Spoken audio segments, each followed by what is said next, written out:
Hey everybody, this is Brandon And I'm Travis. of Apathetic Enthusiasm, and this is our fifth installment of the Walking Dead Fantasy League.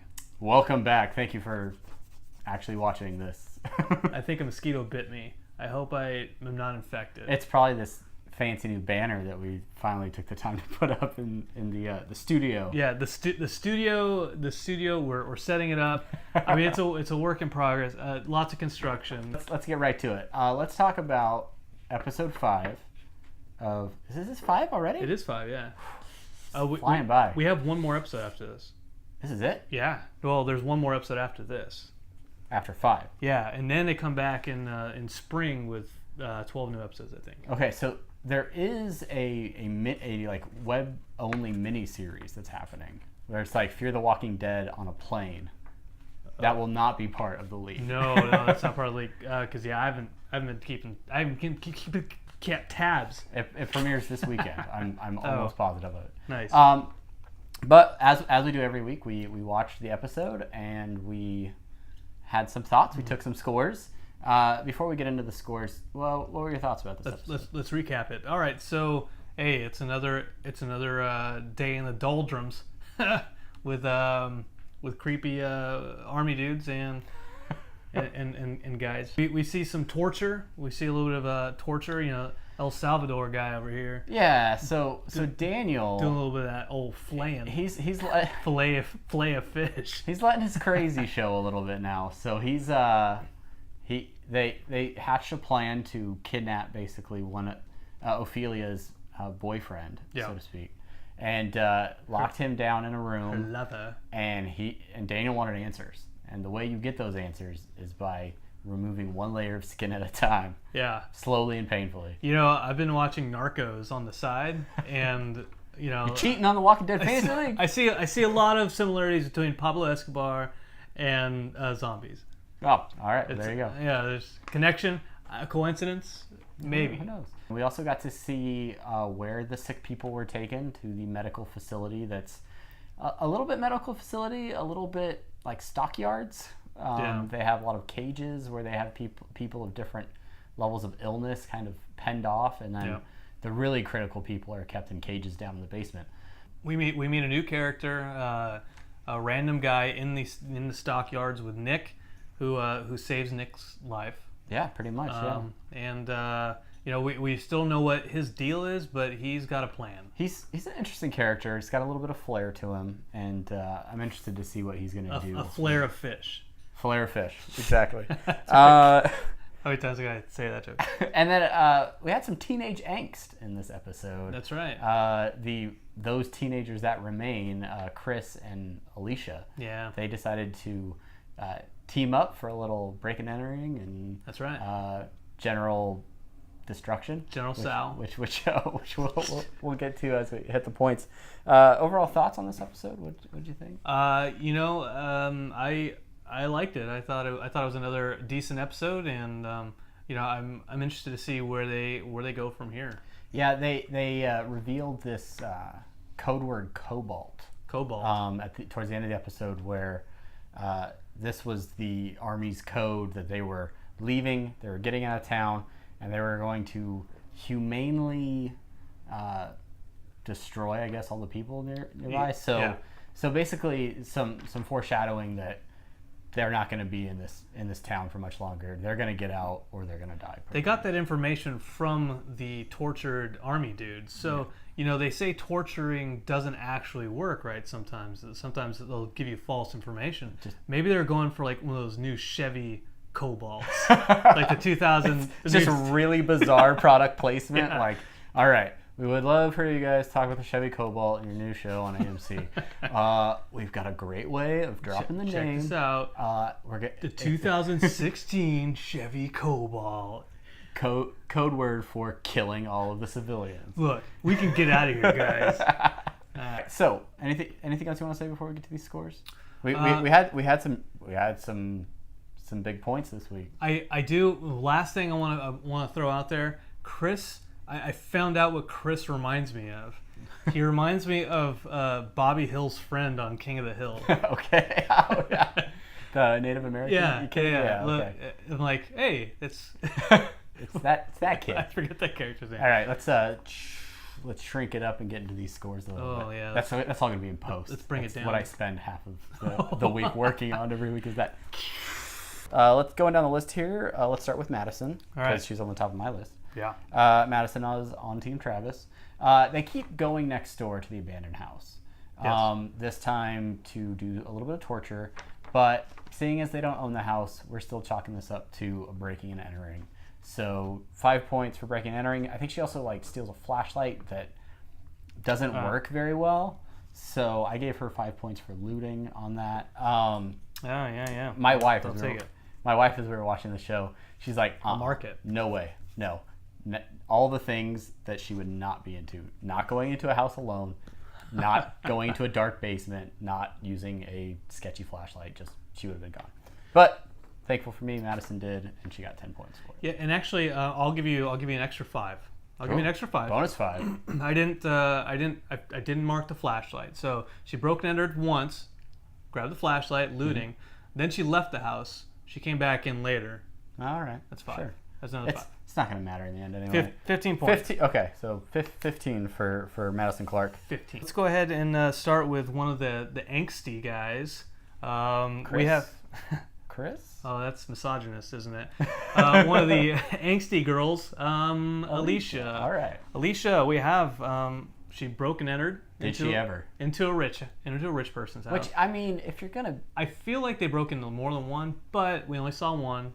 I'm cool with it. So 5 points there.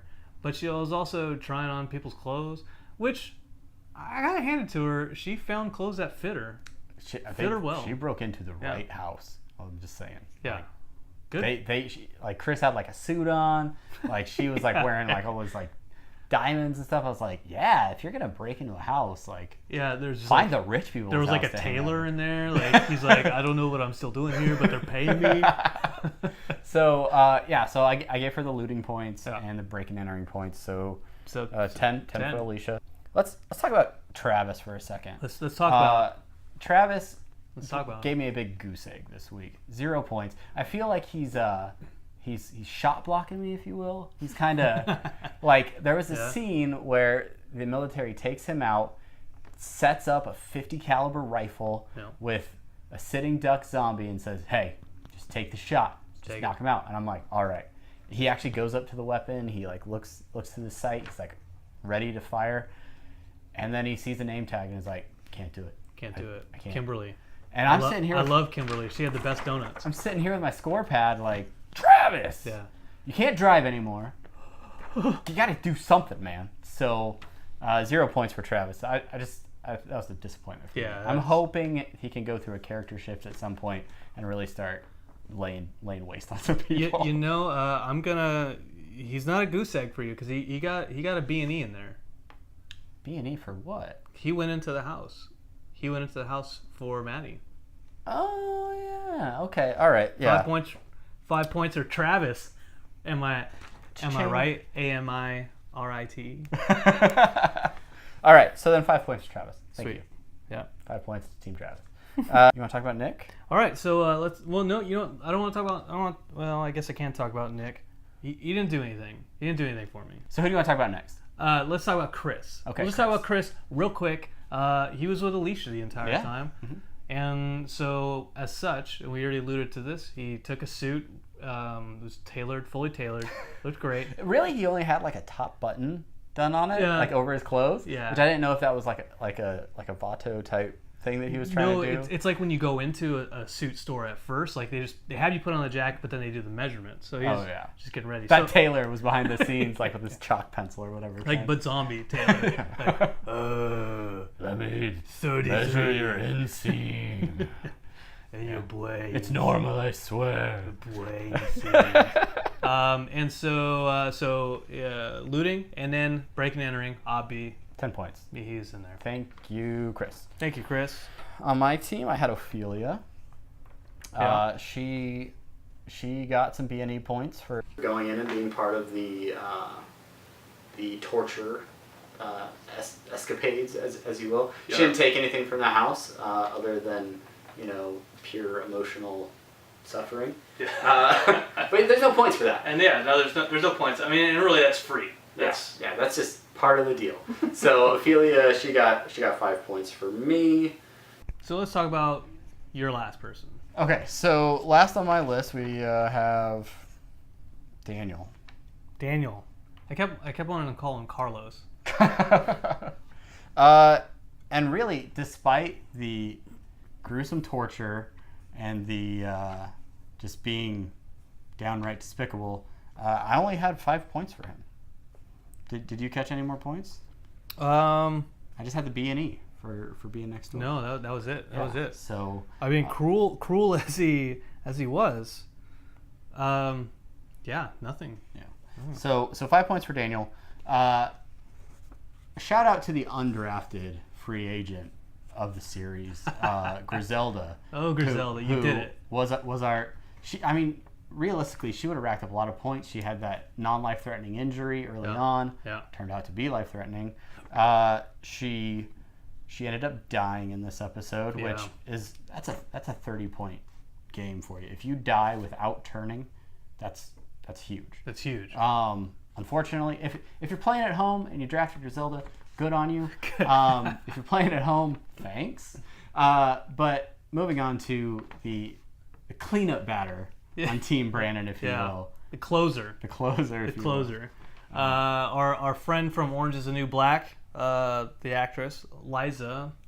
So she didn't give me anything at all during the entire episode. A lot of people dying. Yeah, I had a mark on here for saving someone because like that was her perpetual role, was just trying to save people. But it was I put a question mark next to it because I was like, I don't know if she's like deliberately saving someone from like harm or just like helping sick people. So it was kind of went back and forth on that. Yeah, because we didn't see her actually save anybody. That's a good point. So I didn't go that route.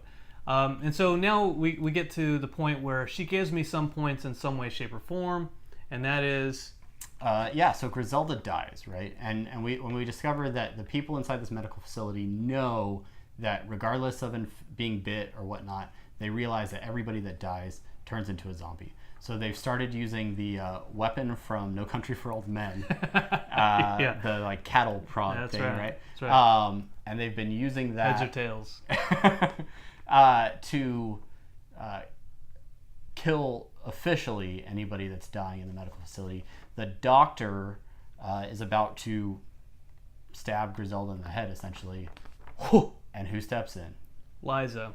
She's like, no, let me do this. She steps in. And she gets you 25 points for that. Yeah. That's the headshot person to keep them from turning. 25 points. Yeah, and so I was on the fence with this because she flatlines, right? Mm-hmm. Yeah. But we never see her. She never see her actually come back as a zombie. So she's on that limbo, right? Right. Yeah, and I think that was the spirit of the headshot to keep someone from turning point category. Is it's not going to be a typical zombie that you're headshot. I mean, headshotting a zombie is the only way to kill them, so that's a kill zombie. But if you have a friend, a loved one, a colleague that is about to turn, or you're trying to prevent from turning, and you shoot them in the head to keep them from ever turning into a zombie. All right. That's your 25 points. I'll take it. And that's exactly what Liza did in this case. I was watching it and I was like, oh, they're gonna take her out. And then when Liza grabbed that gun, I was just like, yeah, there you go, Brandon's game. Good game, buddy. And I was like, oh no, if she turns into a zombie, then I only get 5 points, and then I lose this week. Yeah. So after the points are all tallied, Brandon came out the big winner this week. Congratulations, Brandon. Is that 3 in a row or 2? No, it's 2. 2. 2? 3. 3? 2, 3. 5 episodes. I've only won once, so you've won 3. All right. All right, and I think that's it. I think without question, Liza was the MVP this week. MVP for her high scoring round and being able to really turn the game around for you. Cheers to you, Liza. Guys, let us know. Don't pour it out, man. We just set That's in my up. garage. Guys, let us know what you thought of the episode. Did you like this episode? Do you think that the show is going in the right direction? What are your predictions for next week? Is anybody keeping score at home?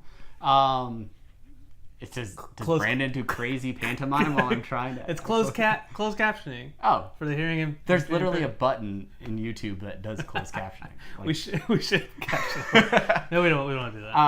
all right, guys, if you like this video, please give us a like. If you want more from us, please subscribe. If you think I should silence my cell phone before we get started, leave a comment below.